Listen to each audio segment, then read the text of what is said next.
So once again hello hi and a very good morning to all. आज के class में हम discuss करेंगे क्लास 10th मैथमेटिक्स का जो 5th चैप्टर है, दैट इज अरिथमेटिक प्रोग्रेशन। ठीक है, तो ये अरिथमेटिक प्रोग्रेशन क्या होता है? A series of numbers in which there is a fixed common difference between the two consecutive numbers. तो इसका मतलब ये है कि आपको एक नंबर का सीरीज ऐसे दिया होगा और जिसमें दो कॉन्जिक्यूटिव नंबर के बीच में जो कॉमन डिफरेंस है वो फिक्स होगा। फॉर एग्जाम्पल, अब ये एक सीरीज ऑफ नंबर है 3, 6, 9, 12, 15, 18। तो यहाँ पर ये जो दो कॉन्जिक्यूटिव नंबर आप देख रहे हो, इनके बीच में जो डिफरेंस है दैट इज +3। इनके बीच में जो डिफरेंस है दैट इज ऑल्सो +3। इनके बीच में जो डिफरेंस है दैट इज +3। इनके बीच में जो डिफरेंस है दैट इज +3 एंड इनके बीच में जो डिफरेंस है दैट इज ऑल्सो +3। सो ये नंबर सीरीज को हम कहेंगे अरिथमेटिक प्रोग्रेशन। ठीक है, तो अरिथमेटिक प्रोग्रेशन का मतलब होता है ये एक सीरीज ऑफ नंबर है जिसमें दो कॉन्जिक्यूटिव नंबर के बीच में जो भी कॉमन डिफरेंस होगा वो फिक्स होगा। क्लियर है? अब जैसे यहाँ पर मैंने और एक एग्जांपल लिया हुआ है दैट इज 5, 10, 12, 18 एंड 16। तो चेक कीजिए ये अरिथमेटिक प्रोग्रेशन है या नहीं। तो यहाँ पर देखिए 5 था, 10 हो गया, तो इसका मतलब 5 प्लस हुआ।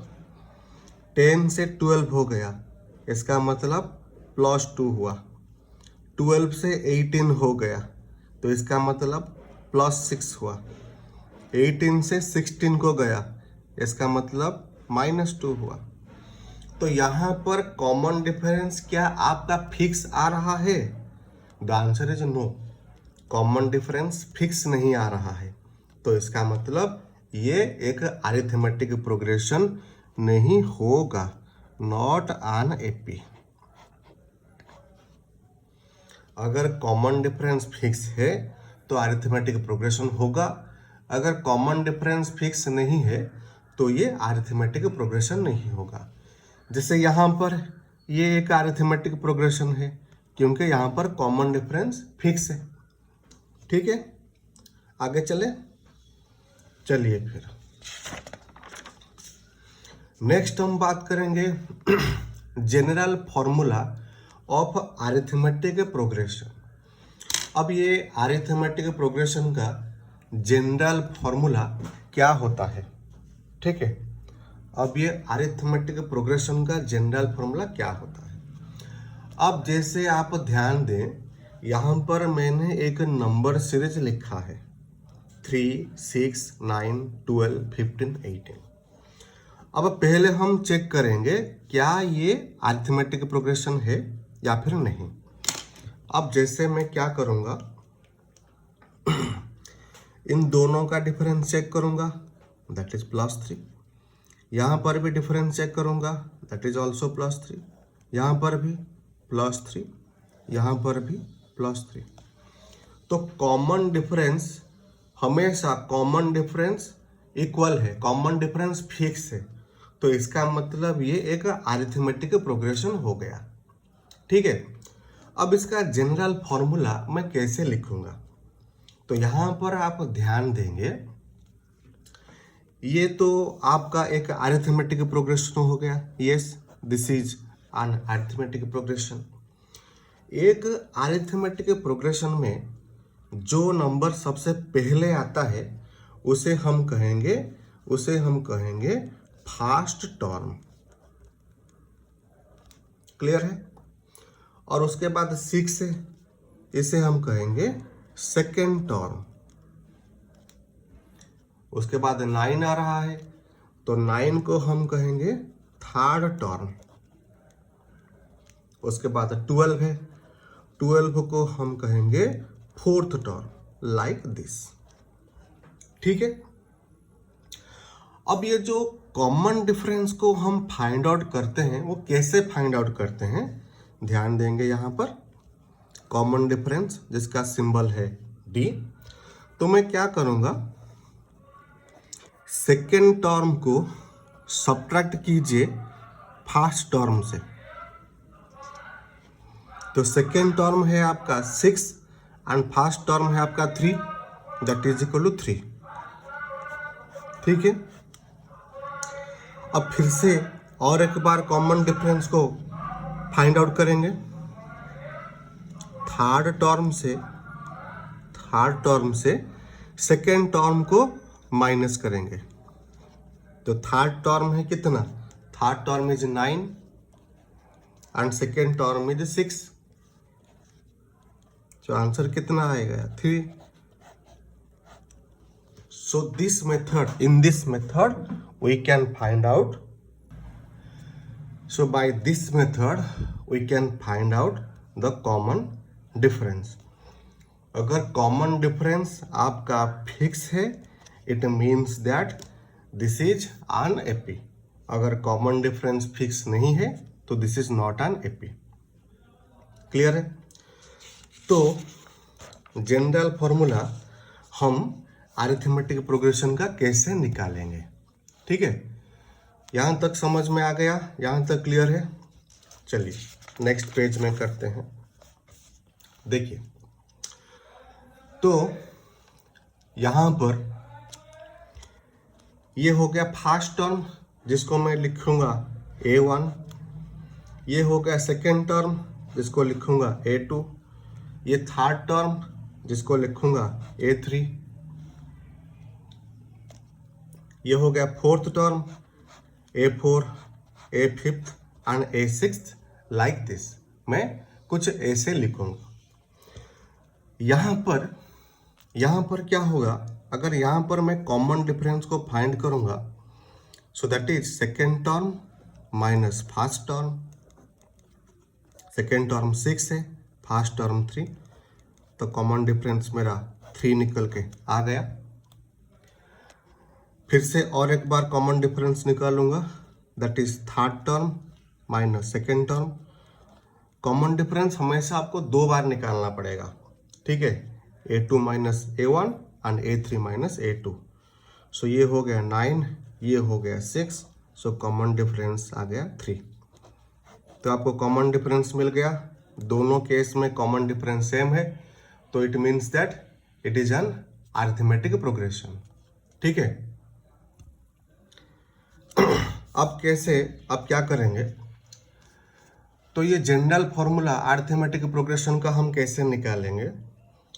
अगर आप ध्यान देंगे, यहाँ पर कॉमन डिफरेंस +3 आ रहा है, इट मीन्स दैट क्या हो रहा है, यहाँ पर देखिए, यहाँ पर +3 ऐसे आगे number +3, it means that common difference ऐसे ऐड होते चले गए हैं।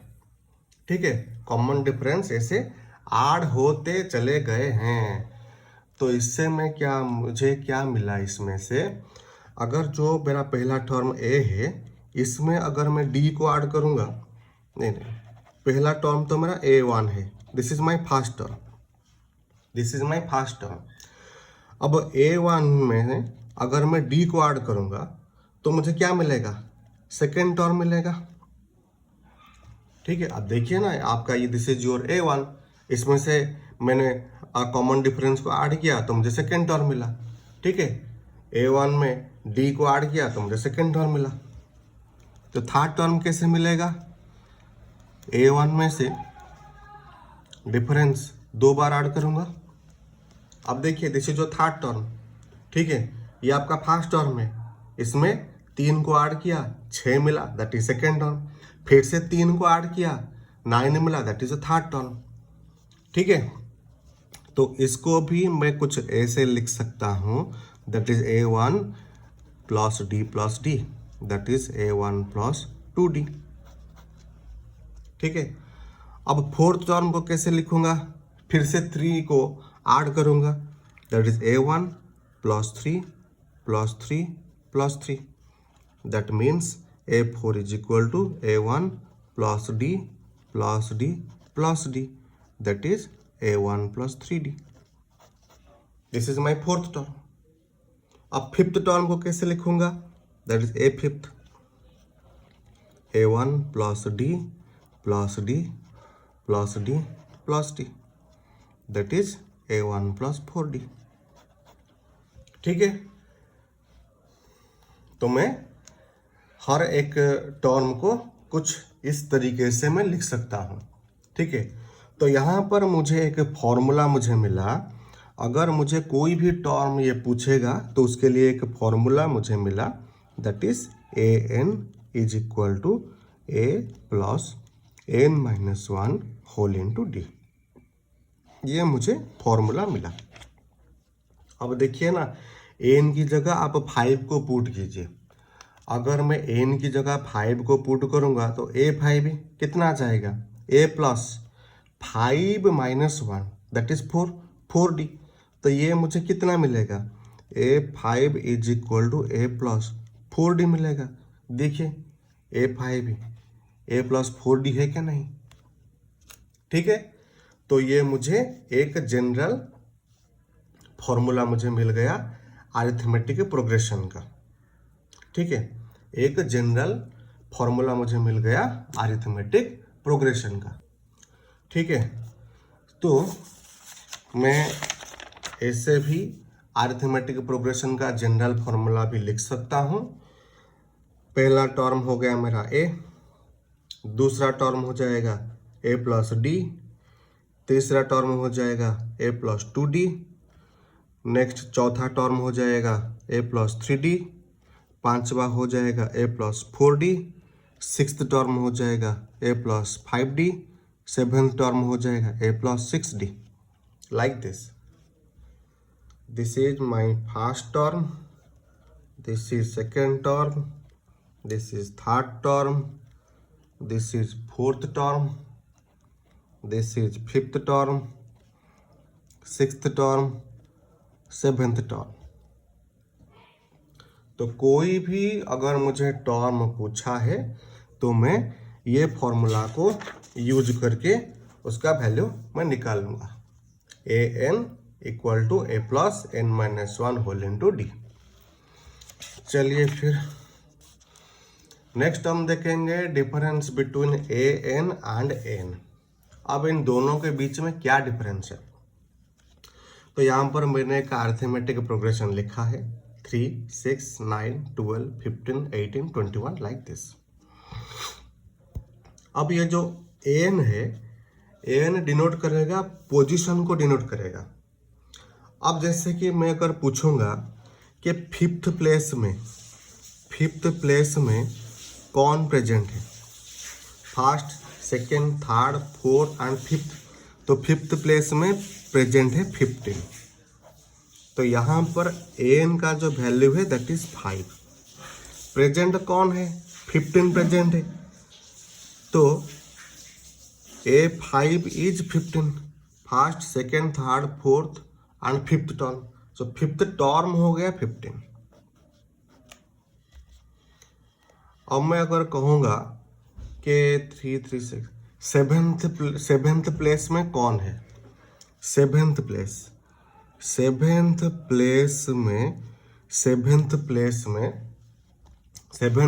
में कौन है? तो सेवेंथ प्लेस में 21 है. सेवेंथ प्लेस में 21 है. तो n का जो वैल्यू होगा दैट इज 7.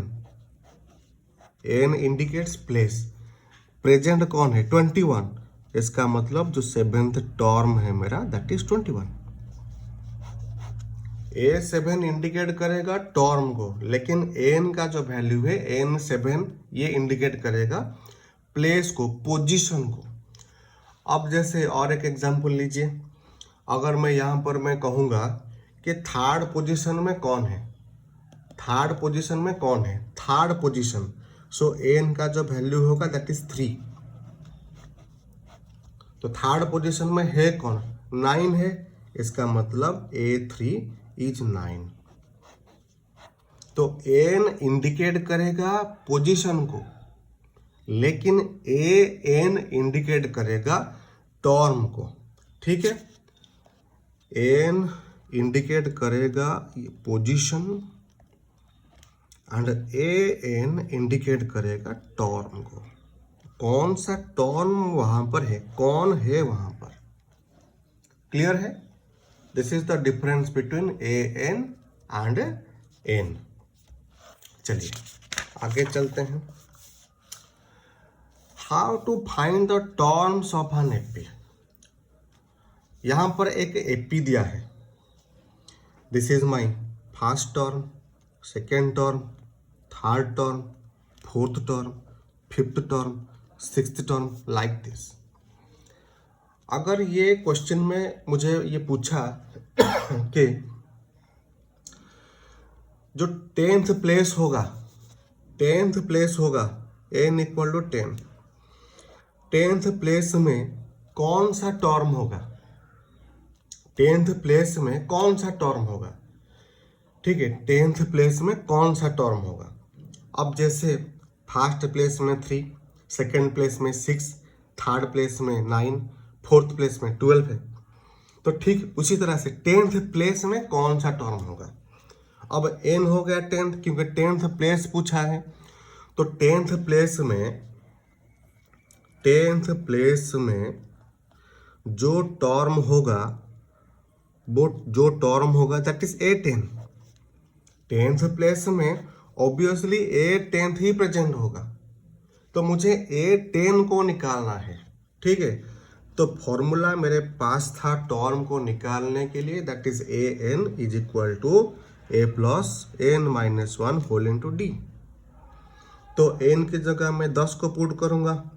A का वैल्यू 3 है, प्लस N का वैल्यू 10 है, 10 माइनस 1 इक्वल टू 9, और ये D कॉमन डिफरेंस यहाँ पर कितना है, कॉमन डिफरेंस अगर आप निकालोगे that is A2 minus A1, जो कि निकल के आएगा 3, तो 3। So A10 is equal to 3 plus 27, that is A10 equal to 30। Simple है। अगर मुझे यहां पर पूछा कि 20th टर्म निकालिए, ठीक है। 20th प्लेस में कौन सा टर्म होगा। अब 20th प्लेस है, इसका मतलब n का जो वैल्यू है दैट इज 20। अब 20th प्लेस में जो टर्म प्रेजेंट होगा वो कौन होगा, दैट इज ऑब्वियसली A20 होगा। 20th प्लेस में A20 प्रेजेंट होगा, तो A20 टर्म को फाइंड आउट कैसे करूंगा, same formula, A plus N minus 1 whole into D। A का वैल्यू है 3 एंड N माइनस 1, N का वैल्यू है 20, 20 minus 1 is 19 into D।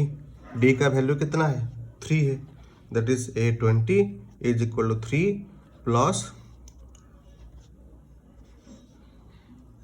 57, that is A20 is equal to 60।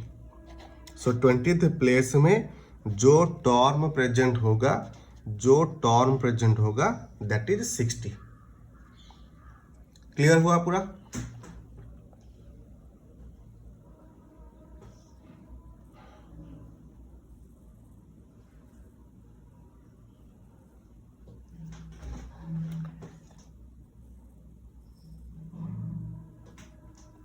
आगे बढ़े, चलिए फिर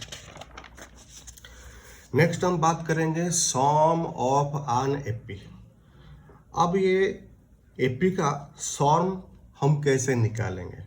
अब सॉम का मतलब क्या है, मान के चलिए यहाँ पर आपको एक एपी दिया है इतना तक 3, 6, 9, 12। तो इसका जो फर्स्ट टर्म है that is 3, second term is 6, third term is 9 and fourth term is 12। तो इस एपी में जितने सारे टर्म्स है ये सबका सॉम पूछा है। तो सॉम में कैसे निकालूंगा, ठीक है। सॉम ऑफ द एपी। जितने भी टर्म हैं इस एपी में तो मैं सबको ऐड कर लूँगा। 3 + 6 + 9 + 12, तो सबको ऐड किया तो कितना मिलेगा? 9 3 12, 12 24, 24 6 30, तो मुझे 30 मिलेगा। क्या इसे एग्जाम में ऐसे मैं सॉल्व करूँगा? एग्जाम में ऐसे ये सॉल्व नहीं होगा, ठीक है। एग्जाम में ये ऐसे सॉल्व नहीं होगा।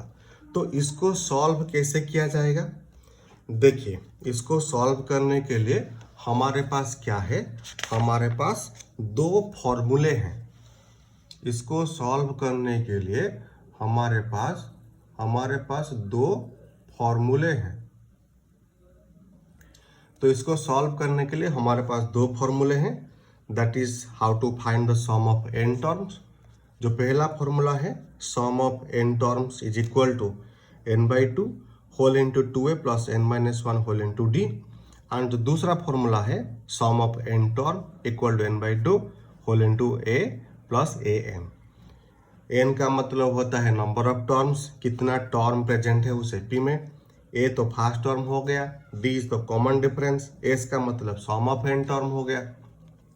इधर भी Sn तो सम ऑफ n टर्म है, n तो नंबर ऑफ टर्म्स है, ए तो फर्स्ट टर्म है and an is your last term. अब चलिए फॉर्मूले को इस्तेमाल करके हम वैल्यू निकालते हैं। तो जो एपी था मेरा, दैट इज 3 6 9 एंड 12 था। तो विदाउट फॉर्मूला अगर मैं सम निकालूंगा, that is 3 + 6 + 9 + 12, that is sum of 4 terms है। तो सम ऑफ 4 टर्म्स कितना निकल के आ जाएगा? मेरा 30 आ जाएगा। क्लियर है? तो सबसे पहले केस में मैं इस फॉर्मूला का इस्तेमाल करूंगा, ठीक है। सो n, नंबर ऑफ n क्या है? n मेरा नंबर ऑफ टर्म है। तो यहाँ पर टर्म्स कितने प्रेजेंट है? टर्म 4 प्रेजेंट है, ठीक है। इसको ऐसे काउंट नहीं किया जाता, इसको काउंट नहीं किया जाएगा, इसको निकालना पड़ेगा। यहाँ पर आप देख रहे हो 4 है, ठीक है। यहाँ पर आप 4 दिख रहे हो, तो इसका मतलब ये नहीं कि हाँ मैं फर्स्ट सेकंड थर्ड फोर्थ को काउंट कर दूंगा, काउंट करके यहाँ पे लिख दूंगा 4, ठीक है। ये 4 को निकालना पड़ेगा, इस 4 को भी निकालना पड़ेगा। कैसे निकालेंगे मैं बताऊंगा, पहले आप इसे देख लीजिए थोड़ा सा। n हो गया 4, ए मेरा फर्स्ट टर्म है, दैट इज 3। कॉमन डिफरेंस क्या है? That is a2 minus a1, तो वो निकल के आ जाएगा 3 आ जाएगा, ठीक है। तो मुझे a मिल गया, n मिल गया एंड 3 मिल गया। अब जो चाहिए तो मुझे मिल गया, तो आज पर दिस फॉर्मूला मैं यहाँ पर इसे पुट कर देता हूँ। S4 is equal to 4/2 whole into 2a plus n-1 whole into d। S4 is equal to, ये कैंसिल हो जाएगा तो 2 आ जाएगा, ये 2 3 जा 6 हो गया। यहाँ पर इसे माइनस करूँगा तो 3 एंड ये 3 मल्टीप्लाई हो जाएगा तो 9 आ जाएगा। That is S4 equal to 2 into ये 15 हो जाएगा, S4 इक्वल टू 30। क्लियर है? तो पहले तो मुझे कितना मिला था? पहले भी 30 मिला था, अब क्या है? अब 30 मुझे मिला, ठीक है। यहां पर आप ध्यान रखेंगे, अगर आपको क्वेश्चन में नंबर ऑफ टर्म्स दे दिया है तो आप n की जगह नंबर ऑफ टर्म्स को डाल देंगे। अगर आपको नंबर ऑफ टर्म्स नहीं दिया है तो आप n को फाइंड आउट कैसे करेंगे? अब जैसे इस क्वेश्चन में 3 6 9 12 दिया है, this is my first term a and this is my last term. Last term को हम हमेशा an से रिप्रेजेंट करते हैं, लास्ट टर्म को हमेशा an से रिप्रेजेंट किया जाता है। और जो an होता है इसका फॉर्मूला है a plus N minus one whole into D. तो a n की जगह पुट कीजिए 12, a की वैल्यू 3 है, n तो निकालना है और d जो है d भी 3 है। So 12 is equal to 3 plus ये मल्टीप्लाई हो जाएगा तो 3n माइनस 3, ये minus 3 plus 3 cancel, 3n equal to 12 and जो n होगा वो 3 ट्रांसपोज हो जाएगा तो 12 से डिवाइड, 12/3 दैट इज 4। ठीक है, तो n को हम ऐसे निकालेंगे। लास्ट टर्म जो है वो हमेशा आपका an ही होता है। क्लियर हुआ? सो पहले मेथड से हमने सॉल्व कर दिया फर्स्ट फॉर्मूला का यूज करके। अब हम सेकेंड फॉर्मूला का यूज करेंगे। तो सेम क्वेश्चन 3, 6, 9, 12। सो n है 4 और n को कैसे फाइंड आउट करते हैं मैंने पिछले पेज में समझाया था। a हो गया 3, d को a2 minus a1 is d that is also 3। उसके बाद an का मतलब होता है last term that is 12। So formula के अनुसार इसे रख लीजिए that is n/2 whole into first term plus last term. अब ये कैंसिल हो जाएगा तो 2 एंड 3 प्लस 12 इज 15, 15 से 2 को मल्टीप्लाई किया सो 30। तो सम ऑफ 4 टर्म यहाँ पर भी मेरा 30 निकल के आ गया। क्लियर हुआ? तो सम ऑफ n टर्म्स हम निकाल लिए आराम से। ठीक है, चलिए आगे बढ़ते हैं। अब नेक्स्ट हम देखेंगे एक्सप्रेशन फॉर nth टर्म। अब ये जो nth टर्म होता है, nth टर्म का मतलब होता है लास्ट टर्म। अब इस nth टर्म को हम एक्सप्रेस कैसे करेंगे? अब जैसे मैंने यहाँ पर एक AP लिखा है 5, 10, 15, 20, 25, 30। तो यहाँ पर मैंने लिखा है एक AP लिखा है। तो इसका जो nth टर्म है, nth टर्म का मतलब लास्ट टर्म होता है। इसको हम कैसे रिप्रेजेंट करेंगे?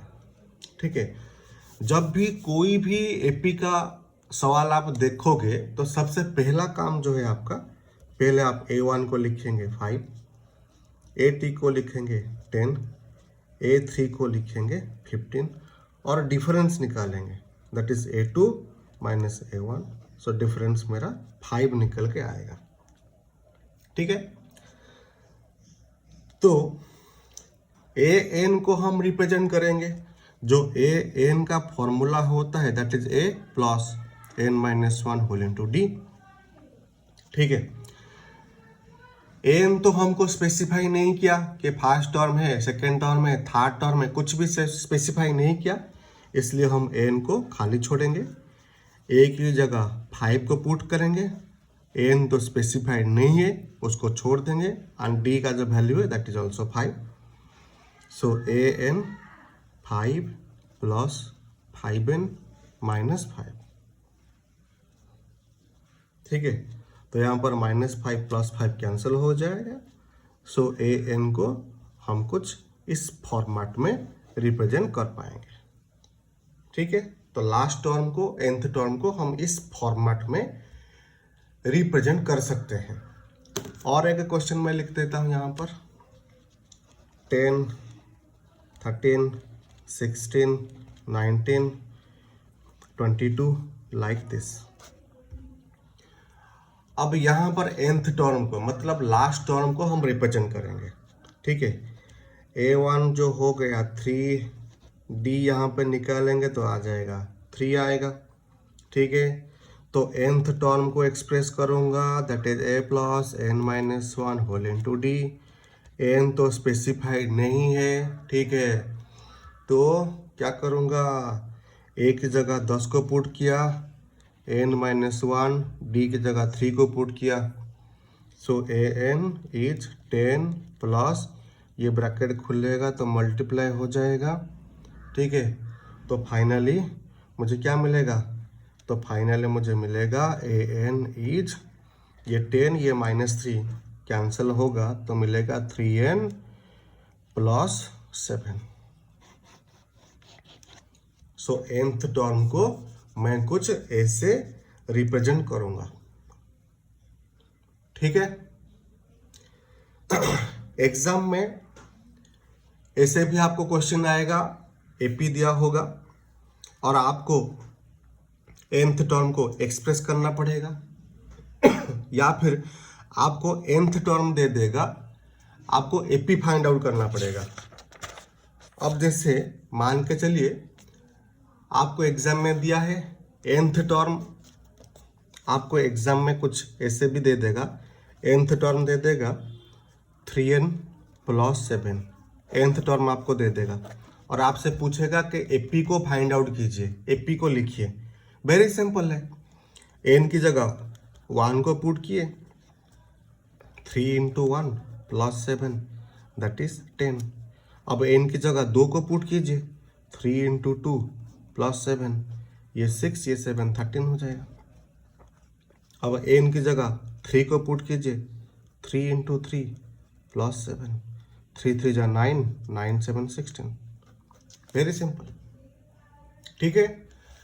आपको एपी से nth टर्म निकालना पड़ेगा एंड nth टर्म से एपी को निकालना पड़ेगा, समझे जी। आगे बढ़े, चलिए फिर नेक्स्ट हम देखेंगे सम ऑफ n टर्म्स। अब ये सम ऑफ n टर्म्स को हम कैसे एक्सप्रेस करेंगे, ठीक है। सम ऑफ n टर्म्स को हम कैसे एक्सप्रेस करेंगे।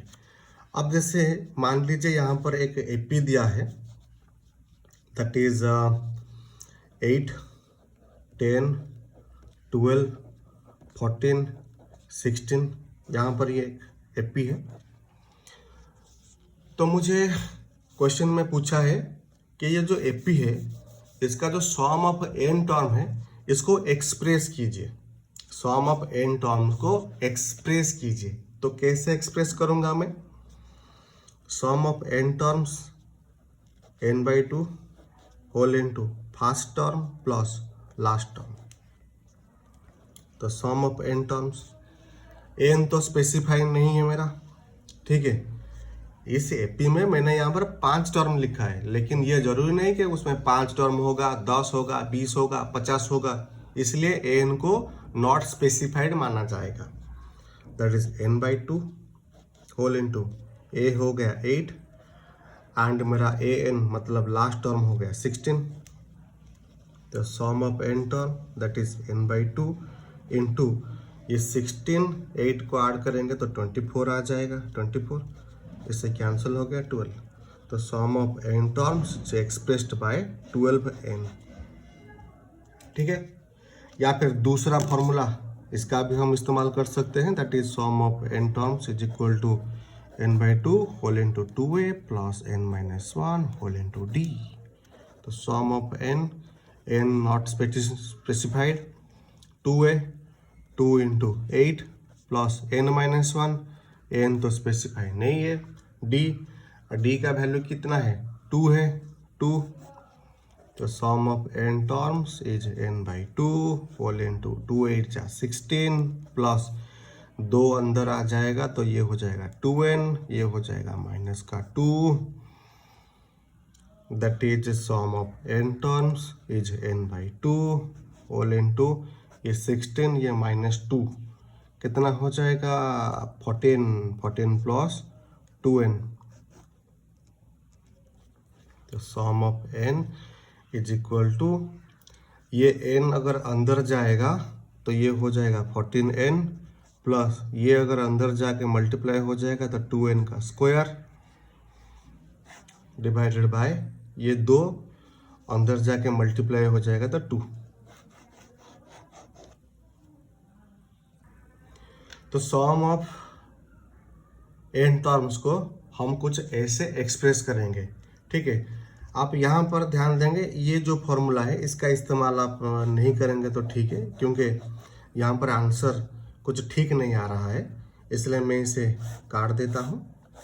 और आप ये वाला फॉर्मूला का इस्तेमाल करेंगे जब भी आपको सम ऑफ n टर्म का एक्सप्रेशन अगर आपको पूछेगा, तो आप ये फॉर्मूला का इस्तेमाल करेंगे। तो यहाँ पर हमने सम ऑफ n टर्म को एक्सप्रेस किया है। और इसका रिवर्स क्वेश्चन भी पूछ सकता है, आपको सम ऑफ n टर्म दे देगा और आपसे AP के बारे में पूछेगा कि AP को फाइंड आउट कीजिए।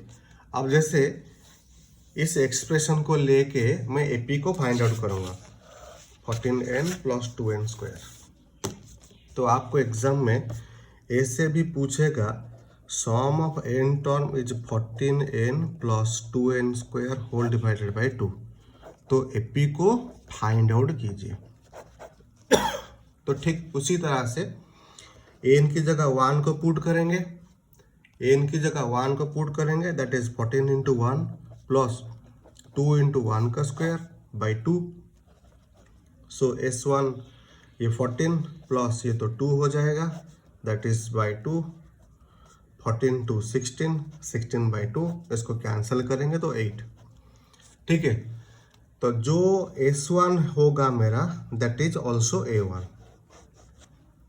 S1 जो होगा वो मेरा A1 होगा। यहाँ पर देखिए A1 कितना है आपका 8 है, और यहाँ पर 8 निकल के आया। अब फिर से हम क्या करेंगे, S2 निकालेंगे।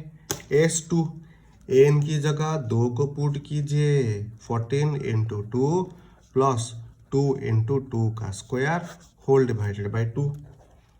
S2 is 14 × 2 = 28।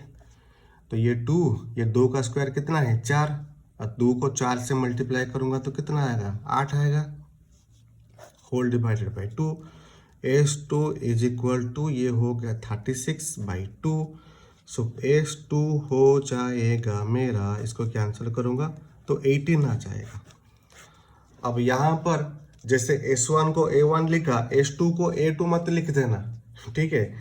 S2 का मतलब होता है sum of 2 terms, sum of 2 terms होता है, ठीक है।